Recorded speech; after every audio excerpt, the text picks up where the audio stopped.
Alam mo ba pag nakikita ka iritang-irita, sa mukha mo hindi maintindihan ang pagmumuka. Anino mo pa lang pag aking natatato na di mapigil ang ako ang hindi sa'yo mamangha. Sa kalandi ang ginagawa mo putang ina ka, lahat na sinalumubish makatikan talaga.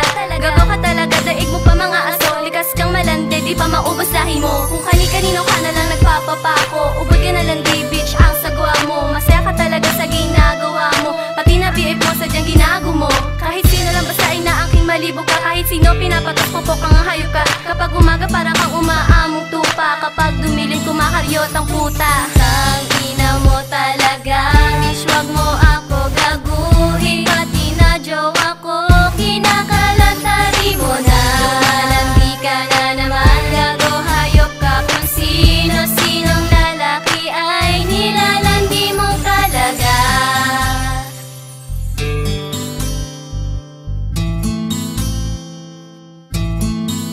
Bakit ba? May mga uri ng taong katulad mo, sisikapin na masira pagmamahalan na buo. Piling mo ang ganda mo kasi galing mo maglaro, hindi ko kayang tanggapin patak ng luhang na buo. Natupak ang babae, bakit mo ba sinaktan? Iniingatan kong lalaki, ba't sa'yo ba nilaan? Sa ka ba dapat igalang o dapat pagtangkaan? Walang puwang ang tulad mo, dapat sa'yo ay bakasan. Sakan, kasi nga ba bakit ang landi mo? Eto ka na kung anong meron sa buhay mo. Na hindi kita matawag na pakawalang babae, at hindi rin na masira relasyon iyong dinari. Tigilan mo na pagtaligid sa nobyo ko, bati ka dun sa nababagay nararapat sa ilo. Kung hindi ka pa tumigil, babangasan na kita, pasensya ka, magigiba kami, ano ka gago ba?